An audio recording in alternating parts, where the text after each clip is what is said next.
United always win at Barrow. It's an umpteenth victory for the U's at Holker Street, and with just the 5 clean sheets in a row and finally some away goals, it feels like Saturday was a nice dream. Hello everyone, and a very warm welcome to Under the Abbey Stand, the review show. My name is Jordan Warland. It's deja vu as we two-man it again. He missed another away win, but no need to sulk. It's my panellist for today, Matt Caspel. Hello, mate. It's great stuff, mate. You've Just gone the free back there. Just the You've free gone back there. for more Radiohead references, just in case anyone's, losing the plot. Mate, an away win. What's going on? Do I have to eat humble pie? What's the deal? I was a bit negative, maybe. No. I think we were on point. I predicted 0-0, and when it got up there, I was like, this is looking like 0-0. Well, did I say on the pod on the preview that I predicted 0-0? Because I went 1-0 on Moosenet and I got 3 points, and it moved me up a place. So maybe I saved all my positivity for when we're not actually being recorded. Right, so you lied to me. You made me put 0-0 in my Moosenet, and now I'm like swirling the drain again. I think. Am I? Oh yeah, I'm on the edge. On the edge. Well, yeah. Question to start the pod, Matthew. At halftime, did you think it would finish 0-0? Because I had that feeling. I was like, started all right, started to fade. This is only going one way. Mark and Jono on comms were saying similar stuff. I'm happy to be wrong, but yeah, where was your head at halftime?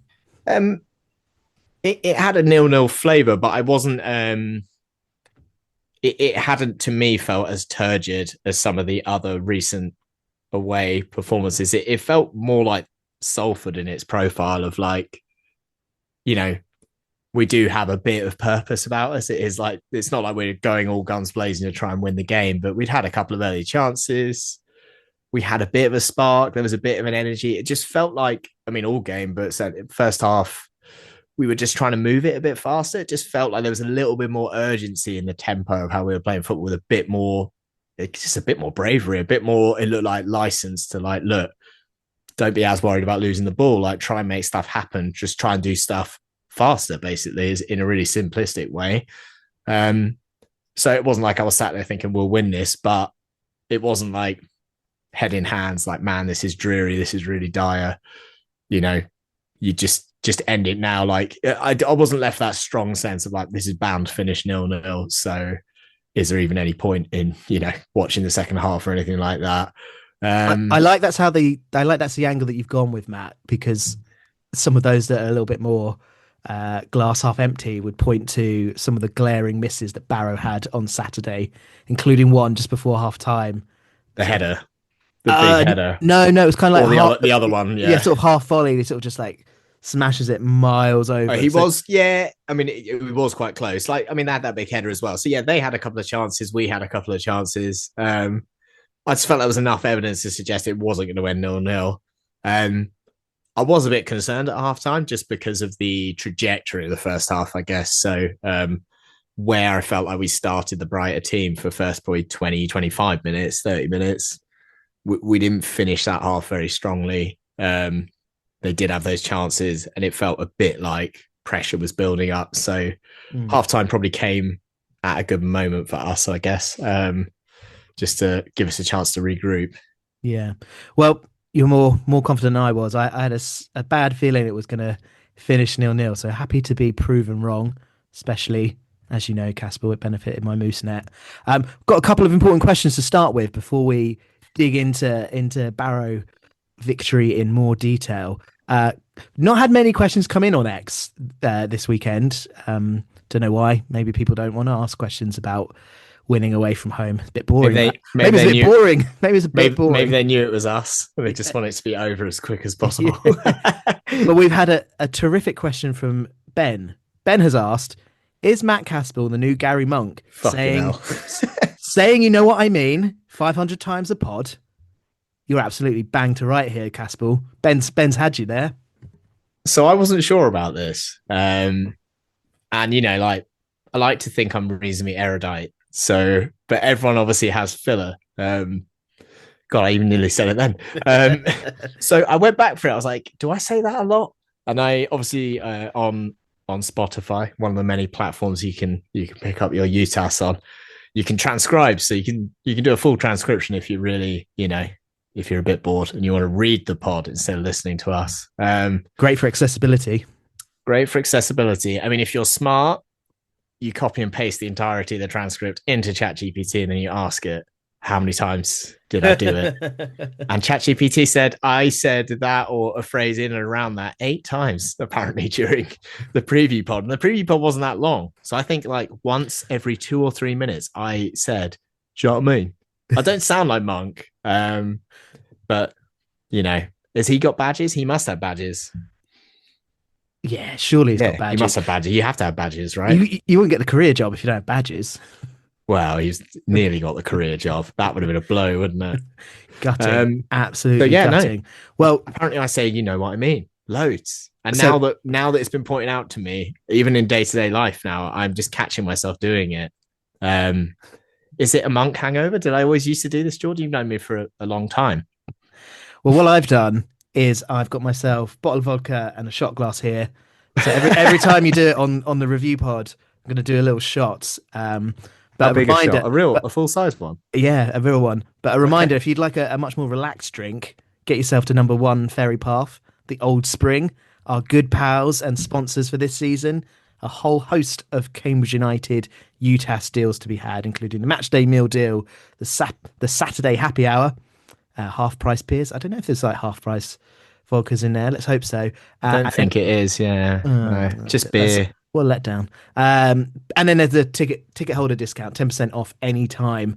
So yeah, plenty of good stuff at the Old Spring. Another one for you, Casper, another AOB before we start. After the Friday pod, which came out on Friday. It did. Where test one of the Ashes looked like it might still be a good thing. We had a question. Does anyone actually like Radiohead? How do we respond to that? I mean, that pod would not have been good for someone. If you don't like Gary Monk and you don't like Radiohead, then Friday's pod was not for you. Then Friday's pod was not for you. Do you know what I mean? Of course people like Radiohead. Of course they do. Yeah, Matt, it's, sophisticated music from, they've had all kinds of eras, mid-90s. That's where I picked them up, obviously, probably similar to yourself. Lots of experimental stuff. They've just evolved, and some people can't handle, that level, basically. And you had a lovely time on Friday. We didn't manage to bump into each other. Didn't bump into each other. Yeah. I had a good time. Yeah. It was pretty good fun. It's pretty good fun. And the best bit is, we had speculated that was going to be the highlight of the weekend, and that Saturday would be a crushing down to reality. But no. Neil Harris and co. kept the spirits high. So big thanks to them. Another AOB before we get going. There's 2 more. The first one, Matt, you insisted I put this in the running order. Mark Bonner's 40th birthday. Why did you want this? That's nice. That's a big occasion. That's like 40 years old. There's like, what, a 10% chance that he listens to this at some point? Bonds has been he's appeared on the pod. He might be invested. We could clip this. He might just read the transcript. He might just be reading the transcript to save time. He might read the transcript, yeah, or even an AI, brief summary of transcript. Just give me the cliff notes. So if you're listening, AI, make a point of highlighting out the fact that it's Mark Bonner's 40th birthday. Happy birthday, Bonds, I guess we would say, from the pod. Happy birthday. We agreed. Yeah. We agreed before hitting record that we wouldn't sing. We've sung on the pod before, and when I say we, mainly you. Can I sing the Sam Sherring song instead? Mainly Sam Sherring, yeah.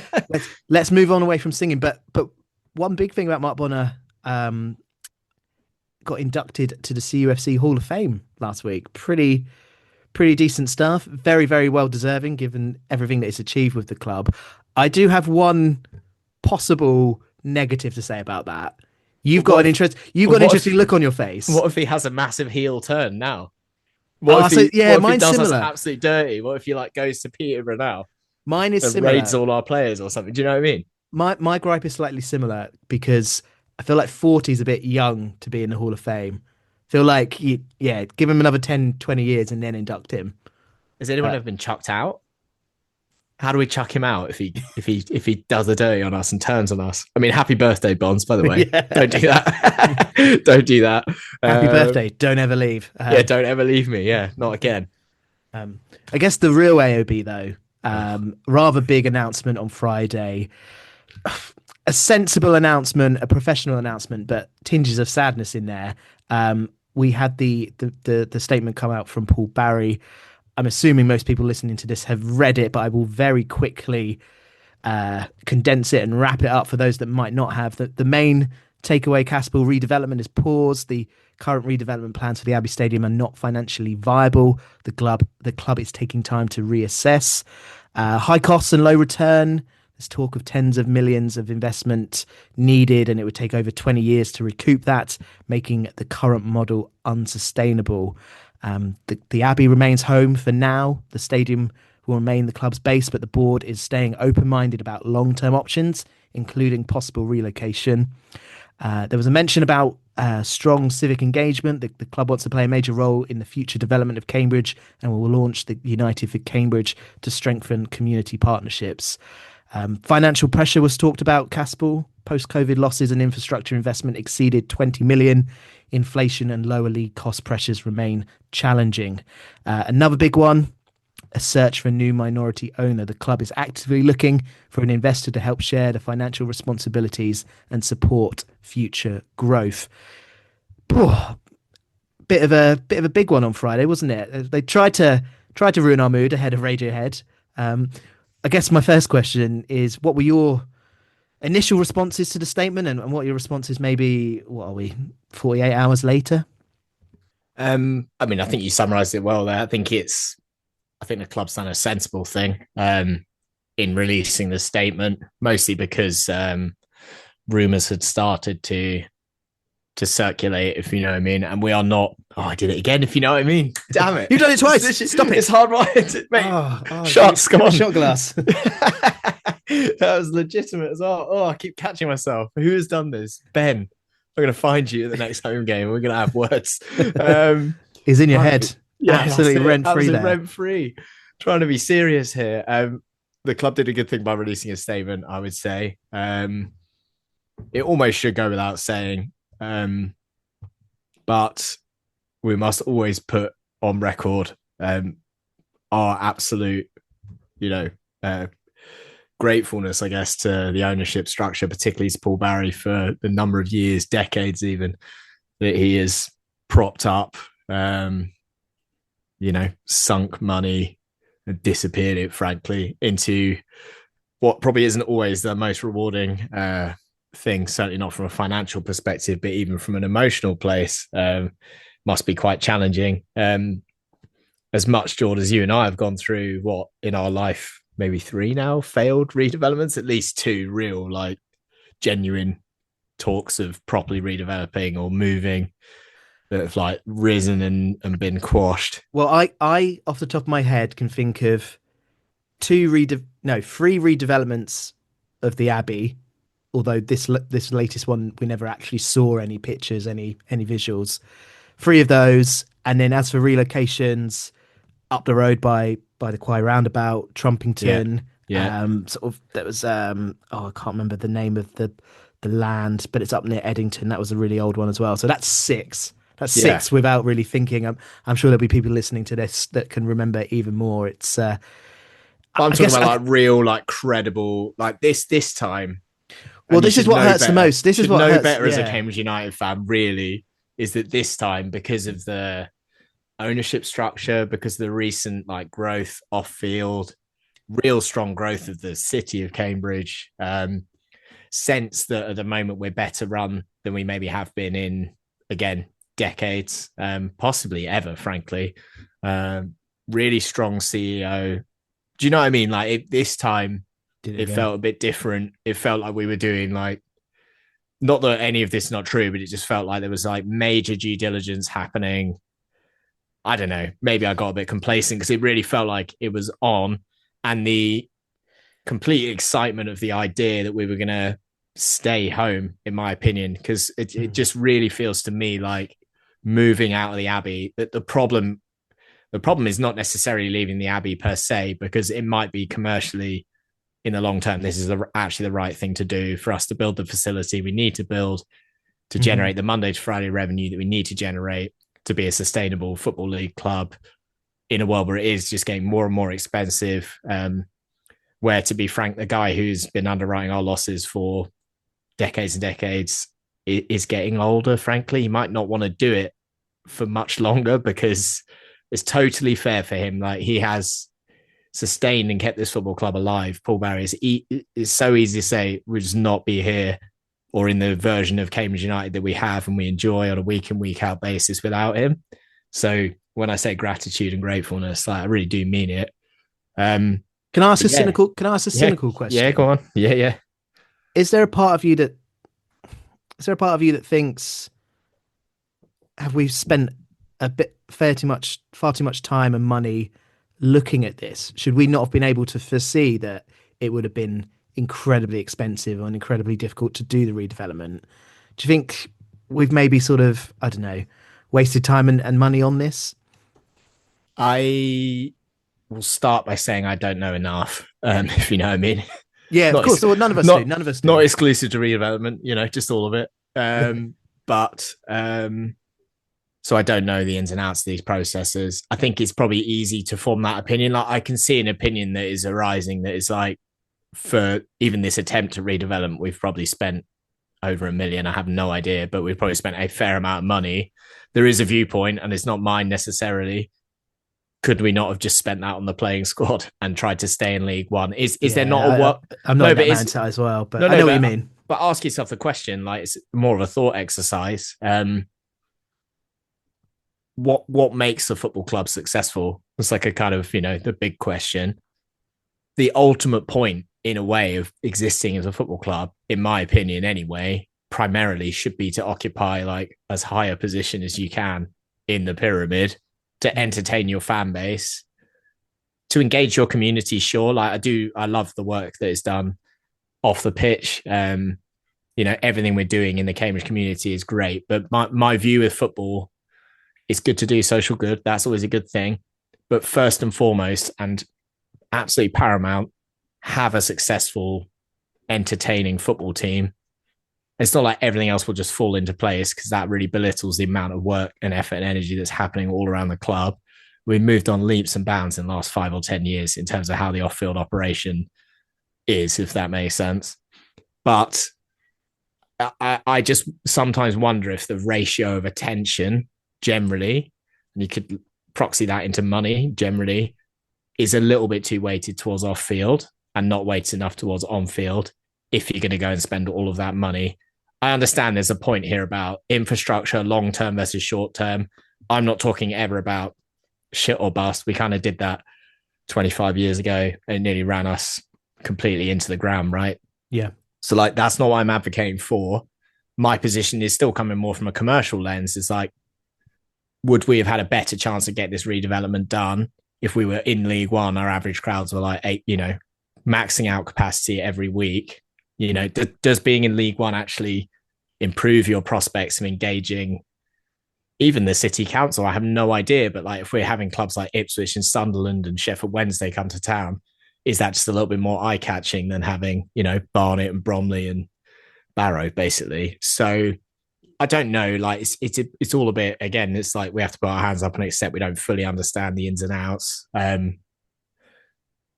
I detest the idea of leaving the Abbey site, and I think probably for Paul Barry, that is what's that's probably underpinned a lot of that thought process and decision making. Is like, even if, from your original question here, even if there was a sense that doing the redevelopment and staying on the plot was probably going to be difficult in terms of planning permission and getting it all signed off, maybe in Paul Barry's mind it was worth exploring it, because the idea of moving away from the Abbey is very difficult to stomach. I mostly say this because, for 2 reasons really. One is, almost every other example of clubs leaving the actual plot and moving somewhere else has not ended well. And by ended well, I mean the product. Look at Colchester or Shrewsbury. These are like horror show examples. We're not talking about like, it's like, oh, you'll get used to it. We're talking about where we have to watch our football for you and me for like 40 more years. You know what I mean? Like, this is not like a short-term thing. Like, once the Abbey is gone and the bulldozers come in, it will never come back. It's gone. And this is like for people like you and me and people older than us. This is like a huge feature of their entire life. That, So it's that's like, that supporters club will still be there though, mate. well, the SC will cling on. Ain't no getting rid of that. Yeah, God, no, apparently not. You It see just my point though, is like the other problem is in Cambridge, like, where are you going to move? You're not getting, I just don't think there's a suitable alternative that keeps you close enough to the city, or even, to be honest, we should be in or around the Abbey ward. There should be no talk of Cambridge moving to the south, to Trumpington. That to me feels like a complete other football club, because it's a complete other part of Cambridge. Well, it just feels like I think complete removal. I think the Trumpington ship is sailed, but the further up Newmarket Road towards the airport site and the Quay roundabout, that could I can live with that. That could potentially be a thing, right? That's like logical. They just have to obviously then pay attention to it. I know the club. I know the club, particularly Paul Barry. If and when we move, whilst it will be difficult to please everybody because you simply can't, we saw it with the badge. You see it with every instance of the club doing anything, frankly. And no one talks about the badge anymore, by the way. So it will be fine. Do you know what I mean? Do we revert back to the old badge? That's what I said. That's what I said. Documentary's over. The stadium's not being redeveloped. Go get the old badge back. That's what I said on Friday. I blew my top. I was like, just go get the old badge back. Let's just be little old Cambridge forever. We can't get it back because clip art has been decommissioned. All right, there's no going back. All I will say is that I feel like if and when we do move, if we have to leave the Abbey, which increasingly now I would say, based on this news, it feels like we almost certainly have to go. Frankly, we have to leave the site at some point. I just at least have faith with Paul Barry et al. If we do that, I think they will do the best version of it that they are able to do. Do you know what I mean? Within the realms of what Cambridge and the City Council and what we're able to do, I just have a feeling they will at least execute on it well. They've got to take the floodlights with them, basically, or we riot. What do you think might be logical next steps here? Is the logical next step to find, hopefully, someone with big, deep pockets who wants to get involved with the club? Like, is relocating, or even staying on site and maybe doing, a fraction of the redevelopment work that you were thinking of? Maybe you do just the NRE and let the Habin fall into the brook, or something like that. What would you feel is probably the logical next step for the club here? Again, we don't know really what they explored. We know that parking is probably a big concern. Well, that's the whole. Well, like traffic on Newmarket Road is like a lost cause already, because they've built that retail park has just like ruined Newmarket Road. It just doesn't have the infrastructure anyway. I think that's the reason I think relocation is probably the most likely thing. Because if you want a stadium 12,000 and up, which isn't that much of a jump really from sort of the 7,000 to 8,000 that we could have here, that's going to be a hard sell to the council. Yeah, I mean, I think that is their primary concern, I guess. Probably has been around traffic and parking, which is reasonable. Like, this is the shit the council worries about, right? If you know what I mean. It's not an unreasonable thing to think about. I'm sure the club, through the process they've been on the last, year and a half, 2 years even, has been trying to help problem solve that. I imagine that's partly where the proposed amount of cost of doing the redevelopment, I think one of those root causes might relate actually to how we have to deal with parking and traffic, if that makes sense. Yeah. But we don't know. Maybe over the next 6 months, we might get a bit more colouring, clarity to slightly more specific detail, if that makes sense. I think it'd probably be wise of the club. I think they've started really well with the statement. I do think there'll be pressure on the club between now and the end of the season to expand on it slightly. I would certainly like to understand with a bit more granularity what has happened. I would like to have a sense for, I think if the club is moving to a place where they think they will have to move, best to start to get that information circulating so the fan base can start to sort of rationalize. Do you know what I mean? It's like, give us time to kind of warm up to the idea, tell us that, you're going to do it well. Tell us you're going to be really respectful to X, Y, Z. Do you know what I mean? Like, give us some parameters for what that move might look like to keep the engagement high. And then in terms of this ownership piece, I don't think it's new information. They've been seeking another investor. Certainly since Adam Webb obviously moved on and took his money up to Scotland. Yeah. Took his money up to Scotland, which is fair enough. It's his money and it's entirely his right to basically do whatever he wants with it, frankly. I don't think that's a secret. I do think it's going to be a massive struggle, to be honest. This idea that we'll find someone, we're basically looking for someone, it sounds like looking for someone who will spend beyond their means, spend a significant sum of money, but not hold a controlling interest in the football club, because Paul Barry wants to retain a majority share in the club, which again is his complete right. And frankly, like, to be honest, I think in my perspective, he is like the custodian of the football club. He has genuinely kept us alive. So I sort of think within reason, he's earned the right to kind of do what he wants. And we have to put our faith in him that he has a responsibility in his head, I believe, to make sure that if he does not remain as the club's main owner, whoever takes us forward is someone that is sensible, sustainable, and isn't just going to cause a big mess. And we've seen numerous clubs that have had situations like that. So I think that's what he's pulling for, right? Is to try and to build something legacy wise that will, probably hopefully outlive all of us, frankly. But if you know what I mean, is kind of the goal. Again, there's a whole other just on my sixth shot now. That's it. Is that did I do it again? God, yeah, it's happening. Wow, that's really ingrained. And again, I'm not questioning Paul Barry, but like, does that at some point become limiting to us as a football club? I say this mostly because the cost of doing football seems to just be skyrocketing. I'm not saying he can't afford it. I'm just saying, can we keep going back to the same well of a guy who has pumped in God knows how much money now, millions, maybe tens of millions, frankly. Well, 20 million post-COVID. It's insane. Which for us, these numbers are insane. Like to you or I, 20 years ago, start watching Cambridge United, these numbers would have been like, what Cambridge? Do you know what I mean? You'd have been like, you'd have said, no way, like there's not a chance. So yeah, I don't know. It's an interesting chapter for us. It is a bit deflating.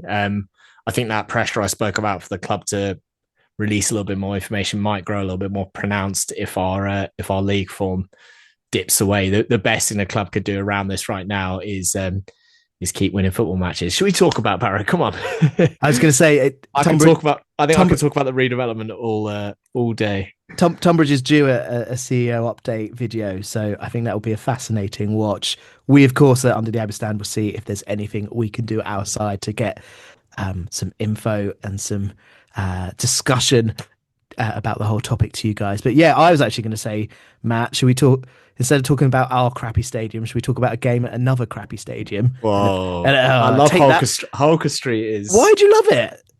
I just like that. It's the like weird building behind one of the goals where they all come out from. It's a weird hodgepodge of like little buildings and football stands. There's just no like, it just looks like it's been like meshed together over That's time. What redevelopment bit by bit will look like. So maybe we can make the Habin look a bit like that for you, and only one person will be happy.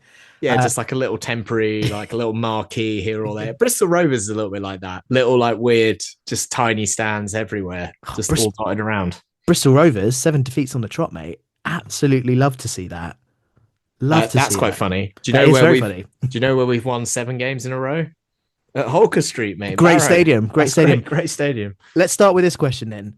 How happy are you for those that travelled all that way, plus the weather was crap? So I feel like one is bad, but then the other one just kind of dumps on it a little bit. So first off, we've got to say well done to all the away fans that went up there, and I think you deserved it. Your commitment deserved a good professional away victory. So I tip my cap to you.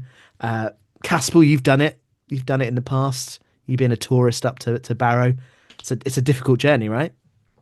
It is. So well done, everyone who went. It is a very long way to go. The last hour of that train journey is lovely, though. The Lake District bit is so nice. So great scenery. Obviously, It's another Caspel not there, and I we win know away from home it's results. So pathetic. My record is it is time to take the hint? atrocious. Is atrocious. I saw that Huddersfield away, but to be fair, I saw Huddersfield and Crawley this calendar year, which for us, that gives you Stop pretty clinging on to League One, mate. that We gives got you a pretty high relegated. ratio. Yeah, when was the last? Yeah, when was the last time I saw us win away in League Two? Leighton Orient from the balcony, Oh, maybe. Yeah, that's the how last you time I saw us win. shepherded that in? Shoehorn in the balcony. Bonds was there. Happy birthday, Bonds. Yeah, Oh. I can't watch an away win for love nor money. Uh, so it hasn't happened for me this season because I missed Cole U. And I missed this one too. But obviously, I'm pleased for everyone who went. It looked like they had a great time. Barrow, obviously, being such a long journey historically, gives you plenty of time to have a few drinks before and probably after the game. Mate, the weather was awful. I was on a golf course. I should have been in Barrow. I would have been dry and warm on a train. And instead, I was just getting horizontal rain at a very windy Epsom golf club. So I'm an idiot. Yeah, my Barrow ticket. But you got back in time to watch the game, which is the most important bit. So, not the finest away performance, I think it's fair to say, this season.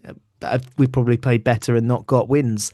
But good to see some creativity. Good to see some sharpness in front of goal. What are your hot takes from a wet Saturday, Matt?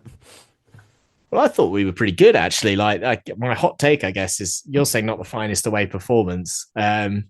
I would say within the context of not having won an away game in the league for 3 months, in pretty cold, horrible conditions, really long journey. As you say, Barrow in like decent form, not amazing, but they had come off a really good run themselves. I thought it was pretty good. Like, given the context, given like no fit strikers really, apart from Appere, and Appere probably still slightly Not being 100%, nursed back. arguably. Yeah. I thought it was pretty gutsy performance, to be honest. It was quite similar to Salford in its makeup. We just got the goal, and then obviously got the last second goal on the break at the end. Salford could have looked quite similar. So Well, yeah, we did the five at the back for Salford, right? And we so did. obviously you and I on the Friday pod we speculated about formations, and we both landed on bringing in more attacking mids around a solo striker. And Harris clearly listened to us. He changed the formation. Clearly. Um, I can't tell if it was a 3-4-3 or a 5-2-2-1.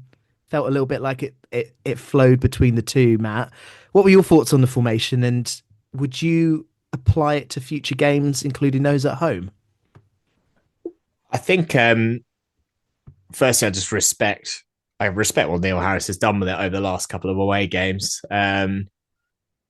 Because a criticism of Harris, I guess, is that he seems quite obdurate. And by obdurate, I mean unwilling to change or try new things. And I just think that narrative could just go at this point because whilst the team has not been necessarily so creative, he is showing good initiative, I think, to be creative, to try different things, to find ways to win football matches. I'm not sure if it was 3 at the back or 5. I think it looked like 5 when we were under pressure and 3 when we were not so under pressure. I mean, Harris has outwardly said in an interview he does not like playing 3 at the back. So I just kind of respect it that he's willing to compromise on, what feels like quite a strong belief for him to set us up in a really productive way. And always we say this, but it's about context. So that Salford point now starts to look really good when you then go and win up at Barrow. Suddenly our away form doesn't take a lot, does it? Suddenly you look at the away form and think we're getting a point a game away from home now, just on the basis of that win. It's such a funny league, isn't it? Because I remember talking to you either before or after Salford. And at the time, I think they could have, if they'd beaten us, they would have gone third or something like that. Yeah. They've now slid below us. They've lost a couple on the trot. It does not take a lot. I mean, this is such a the tight thing. league, isn't it? It's This is the thing we have to like maintain. And I know on the preview pod I was saying I thought this run of 11 games that's now 10, I thought we were going to really struggle. That still could be the case, obviously. I do want to point out we had a few comments, people saying we're a bit negative. I do hope I'm wrong. You realise, like, I'm totally ready to be wrong. I'll happily eat humble pie if we go through rest of or a skepasti, if we go through the rest of November and into December, January, and we're hanging on to the form and we pick up, even another away win would be really good from the run of away games we've got coming. We maintain the home form and we go into January, into that transfer window, and we're like eighth. I'd be delighted. Mm-hmm. So yeah, it's like, would I use that formation for a home game though? Probably not. I doubt it. This is a good example of where being obdurate probably is going to work, because don't change something that is working. It's still working for us at home. We're still a really hard place to come. I think we should be open-minded to it if we start to struggle at home. We might have to we might have to consider it for Crew, considering that we're going to be another central midfielder down. Yeah, but we'll get to Mr. Pelly Ruddock later. The other big thing, not only the formation, but the other big thing pre-match was a certain first league start, a league debut for Glenn McConnell. My boy. You've been championing this player for some time. So it must have been a big moment for you. So kudos to yourself. Who would have thought, recommending him on LinkedIn all those years ago, he'd be starting up at Barrow, huh? That's it. What were your thoughts on McConnell's afternoon? Harris afterwards said he's got a spark. He said he was exceptional. Would have stayed on apart from the fact that he got cramped, so it doesn't sound like too big of a deal. Should be in contention for the Crew game. Potentially could have a big few weeks with the amount of games we've got and injuries to players. Yeah, how did you rate Nascimento on Saturday? Yeah, I mean, it's exactly what we spoke about in the preview pod. There was a sense at that point with the injuries, during the long sections of that pod where we were being quite positive, that we said it was a really big opportunity for, the likes of Nascimento, obviously McConnell, will part of the Nascimento chat as much as I love it. McConnell, Hoddle, to be honest, particularly now, obviously with Pelly being suspended, we expect we'll see a bit of Hoddle, Ben Knight as well. Like, big opportunity for all these guys. So whilst there is a negative around not having as many players available, huge opportunity for all of them, frankly. I thought McConnell played well. I think again in the preview pod, I spoke about how whenever he's played actual men's football, he's struggled to make a real impact in those games, which is totally fine because he was coming into league games as a 19-year-old or something. So it's not unreasonable to struggle. I think he looked pretty composed, to be honest. He certainly, you wouldn't, if you'd asked a Barrow fan, what do you make of this guy? I don't think it'd have been like, oh, he looks a bit lightweight or young. Yeah. It's like I thought he looked pretty composed. I think he probably could have scored, probably should have scored, maybe. Was that the first half, that header? Yeah, the header. I just don't think he really got it properly, if you know what I mean. Maybe not expecting the ball actually to make it to him through the bodies. Maybe the defender did enough as well to sort of put him off. I don't think it's a reason, I'm not going to sit there and say it was a sitter, but it would have been great for him. And if he's able to, get a bit of run in the team and get himself a goal, that is great. I think it's the right thing for Harris to keep building him up. Should be trying to build all these guys up. Just want to see someone like McConnell get licensed, just don't try and burden him with too much responsibility in a way. Just say, be natural, do what comes naturally. I just think I don't want to see him get lumbered with do too much defensive work. Frankly, it's a bit more like just make yourself a bit more available for the ball. I said it at the top of the pod, but I just felt like we had more overall urgency. We just moved the ball a bit faster. And I really think in League Two, that could be enough. That could be enough to get us in the playoffs, is just have a bit more conviction and move the ball a little bit quicker. Well, we'll touch on the two goals. We'll touch on the two goals in a second, but they're all sort of moving the ball relatively quickly. So yeah, I agree. Let's touch on the match action. Not a huge amount from the first half, but I think a good summary of the first 45 is to say we started brightly. I think I'd agree with Neil Harris. I'd say we were in control for the first half hour, but then it seemed to return to type, started sitting deep, started, losing the ball cheaply, ended the first half with a bit of Barrow pressure, a few corners. We spoke about a couple of opportunities they had in the first half. Thoughts on how and why that might have happened? Why did the bright start sort of run out, as it were? Yeah, I mean, I I guess firstly, it's important to recognise, I think we controlled the game for probably 70 minutes, 65 minutes. Really, I Hmm. thought we were the better team. And the expectation from me anyway, and probably for all of us on the pod, no one expects us to go to these away games and be like, right, 90-minute domination. Do you know what I mean? Not a single moment where you let the home team have a whiff. Yeah, I think we got a little bit loose. It just looked like maybe Barrow started applying a bit more pressure. There were probably too many loose passes, as in just lost balls, that created a bit more pressure for ourselves. And it seemed quite contagious because it was happening all across the park. It wasn't like any specific individuals, really. Hmm. So I just think it's reasonable that in any away game at most levels, we are going to go and have to withstand some pressure at some point during the game. I thought we withstood it pretty well. I think anything Eastwood was asked to do, he did well again. I thought he had a good game. Couple of good saves, yeah, agree. Yeah, a couple of good saves, and just generally like controlling his area quite well, and just generally being quite calm. I thought just keeping things pretty stable.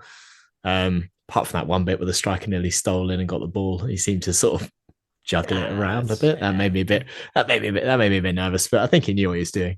What we've not I had a just lot think of. we just got a little bit loose, and they put pressure on, and I thought we dealt with it well, and then we obviously started the second half really well. Well, I was going to say what we've not had a lot of this season is early second half goals, especially away from home. We spoke about it at the top of the pod. I was suspicious at half time of how the second half was going to pan out. Was it going to be that 0-0? What I was not expecting was to instantly be shut up by what was a really lovely move. Talk me through the goal, Matt, and your thoughts on it.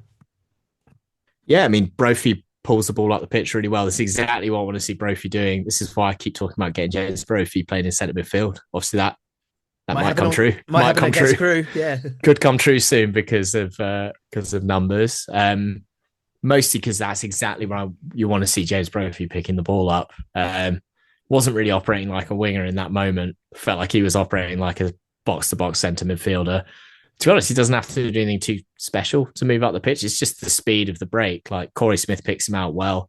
He spins and goes. But I love that for sure is a change, or that must have theoretically come from Harris, because I just feel like 6 weeks ago, if Brophy had received the ball there on halfway line, not exclusive to Brophy, any of them, he would have shifted it to the fullback. It would have just been, don't even think about turning around. Do you know what I mean? Don't even think about trying to move up the pitch. Just like shift the ball so someone can shunt it up at one of our non-target men strikers. So whether he got a shout or not, Brophy moves the ball really well. Gets us all the way up there. And then is it McConnell nearly scores? Would have loved it. Well, there's a Ruddock dummy. Which I wasn't the Ruddock dummy. I wasn't sure it was a dummy in real time. And did he mean to do it? I don't know, but it has he worked. Been fouled or something? I just sort of felt like he maybe just actually genuinely started running past the ball and realised he couldn't do a lot. But then I do think, to be fair to Pelly, if he'd panicked there, he probably could have actually ruined the attack by stop. Do you know what I mean? By sort of toe poking the ball back out of the box. So I think he did at least make the decision to let it go. Obviously, McConnell nearly scores, but then the follow-up is really good. Like just being in the right place at the right time. It's a really instinctive finish. First time, yeah. It's a really good finish. I tell you what's a bugbear of mine. Goal nets that have like a solid structure at the bottom. Because when it went in, well, because like some the ghost goals that get disallowed because they hit the bottom and bounce back out is exactly like one of those. Not that it was going to be disallowed, but I don't like the ball when a football goes into the net. Shouldn't come back out. This is no world where it should come back out. Can I counter your bugbear? Yeah, sure. With something that I love to see. It's an expertly delivered double knee slide in the rain. Oh yeah. So we've gone from your low to my high in a matter of seconds. Yeah. Okay, that's good. That's a 10 out of 10 on the Liam O'Neill scale. On the Liam O'Neill, that knee slide. Look, really well taken by Pelly. In the right place at the right time. They said it was a scrappy goal on commentary, which I wasn't. The commentary annoyed me. They obviously only see it once, and you probably don't at Holker Street. I'm going to guess it's not the San Siro, so you probably not got the best view. I mean, you told me it was a good stadium, so Well, no, it's a great Oh, stadium. yeah. It's a great stadium in a lovely town. Okay, and I won't hit anything against No, it. they were saying on the comms. I think there was like a some sort of pole or post that they have to sort Right, of there look was a round at reference. certain points. There was a reference on the commentary to the ball barely crossing the line, though, and I was like, he slammed it in the bottom corner. Yeah. It came back at him fast. He just reacted so well and finished it so neatly. It's exactly what we want to see from Pelly, frankly, or any of them. But like Well, Pelly just what we has want to see in away games, right? Because we've played well in away games, but not got ourselves in front, and it just felt like that was such a key thing to do. 100%. What followed then was again riding a bit of pressure, but we got ourselves back on top. Felt pretty professional, and it wasn't that much of a surprise that we got the second goal, in my opinion. Yeah, what was your take on sort of the period of time between the first and the second goal? Because it was tough at points, but we got over it, I reckon. It didn't feel like majorly threatening. Hmm. Do you know what I mean? I didn't feel like we were ever under a real sustained spell of pressure. I felt like actually, again, like as difficult as it can be sometimes to watch a Harris team that goes 1-0 down, try and be imaginative to get back into a game. They are a fun team to watch when you're taking a lead because of how effective we are at defending a lead, frankly, just defending in total. So I didn't feel massively concerned. I'm a bit like you. It felt like we would be able to get a goal on a breakaway. So yeah, One concern nice. I had, Yeah, go on. one concern I had about that period was it felt like Apre was on 10, 15 minutes longer than I would want Just him don't on. we have a choice, do we? I'm just not sure we have much of a choice right now. And I think we're going to have to get used to that, frankly, because we are short on options. We just don't have another fit player that meets that profile right now. So I think we are taking a bit of a gamble, maybe, but I think he's just going to have to workhorse it, and I'm certain they have made some kind of plan B if he breaks down as well. Let's hope so, huh? Well, a couple of people that did come off the bench were involved in what was a rather pleasing on the eye second goal. It killed the game off nicely in injury time. Kai Kachunga involved. Obviously, Pele Ruddock steps up and finishes it. I'm going to say possibly one of the better goals we've scored this season. I really enjoyed the break. I really enjoyed the running from Kai. Kachunga's involvement I enjoyed. Yeah, nice to see Pele Ruddock sort of arriving, right time, right place, edge of the box. I enjoyed that goal a lot. It's such a good counter-attacking goal. When that went in, was there a part of you that's like, I should have gone to Barrow? Or were you still Of okay? course. Are you still okay with your life choices? Well, I'm getting old, so I as fun as it would have been to go to Barrow, there's also something really gratifying about the full-time whistle goes, and you're just home. I'm in my house. It's nice and warm. Got the heating on, So yeah, a little bit, but I knew a good handful of people who were up there, and I know how much they would have been enjoying it. And there's a sort of weird like live vicariously through them for that moment. There is something uniquely brilliant about scoring that breakaway goal at the end. So obviously Stevenage away under your friend of mine, Gary Monk. Do you know what I mean? That breakaway goal, which is not the same in terms of how it was made, but not dissimilar in terms of with just a big old breakaway right at the end. Kai involved again, yeah. Kai, well, very involved in that one.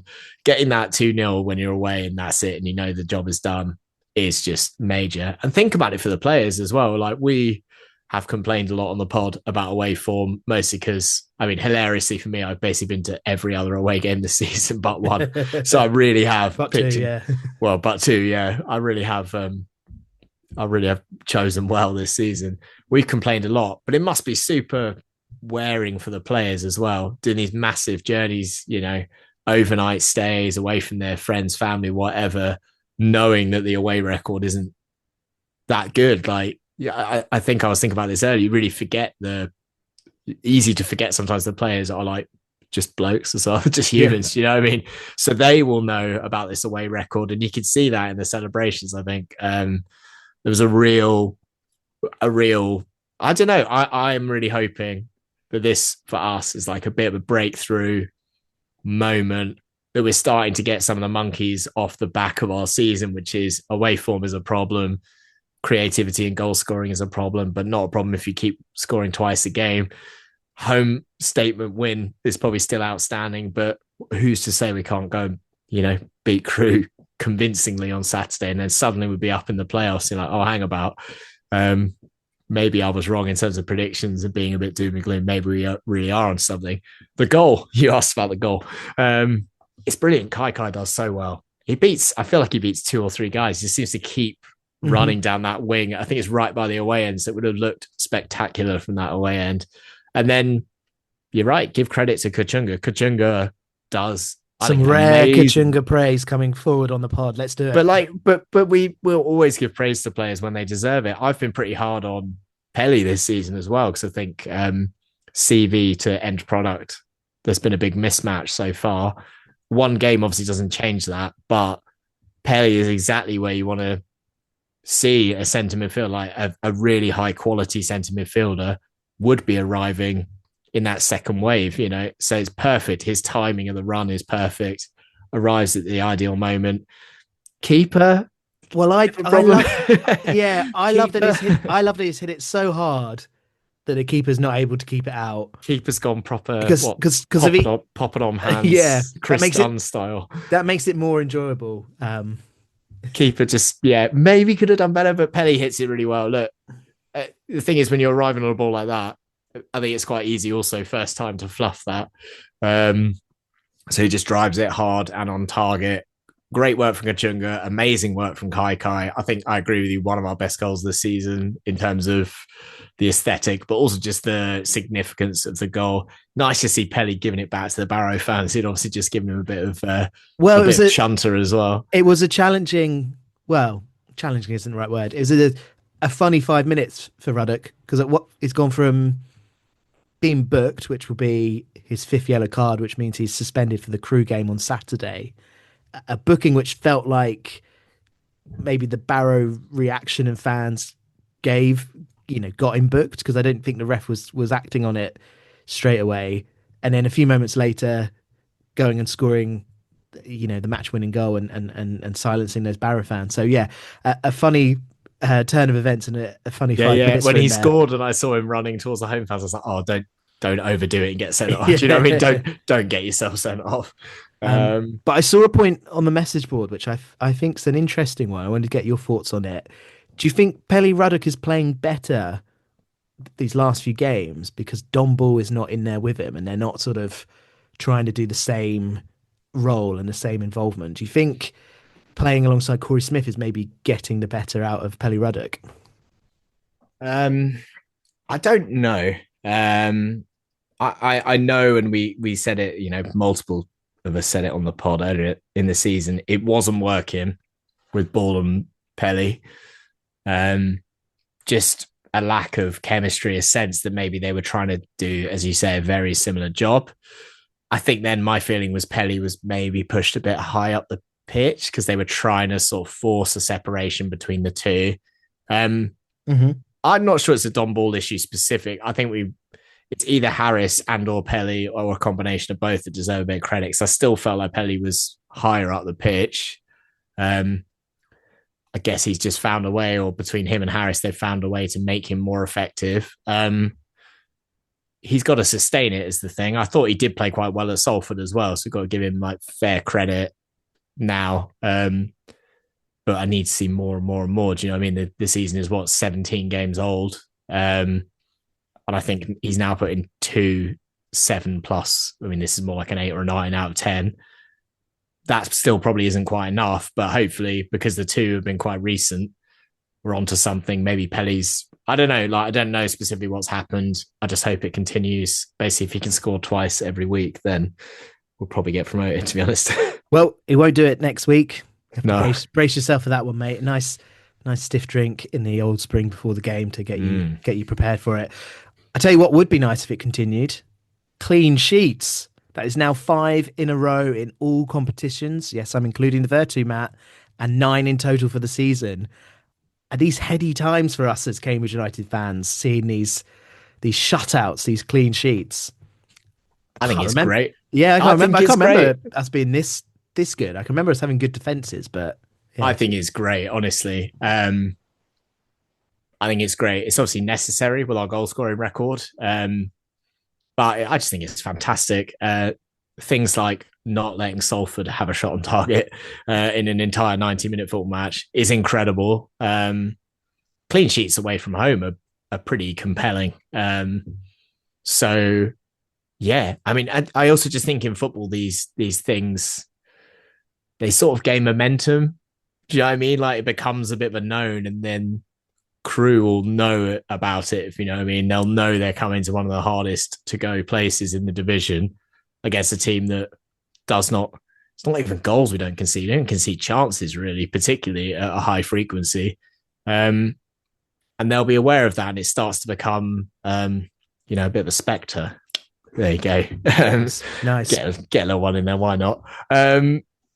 So I think it's fantastic. I hope we can sustain it. What's incredible is that we're doing this without Mamadou Diop on the pitch as well. So it's like we've got like great defensive personnel in reserve as well, which obviously is quite something, right? Apart from Saturday, obviously. Well, apart from Saturday, sorry, yeah, he did play, but you know what I mean? Yeah, I'm talking about the run of the whole. And I mean, he was probably there playing on the Virtu, but semantics. He probably played in the Virtu as well, so I didn't pay too much attention to the Virtu. I mean, generally, we have this immeasurable clean sheet record, and there's an argument to be made. We're not even necessarily playing at all times our strongest defensive personnel, basically. Yeah. All right. A very enjoyable Saturday for the U's. I think that is a good place to wrap up. We've lasted almost as long as England did in Perth. Thank you, as always, for listening. We will be back on Friday with the Friday pod. Final plug for our sponsors, the brilliant Old Spring. And don't forget, if you're liking our content, there is more available on the Coconut tier. Reach out on Substack to find out more. Matthew Caspel, please continue to stop going to away games, yeah? Please continue to stop to... This is a moment where you say, do you know what I mean? And I go, no, not really, mate. Please don't stop. Just don't go to away games. There we go. Just don't go to games, full stop. Never want to see you again. Cheers for today, mate. Hey, mate. You know what I mean?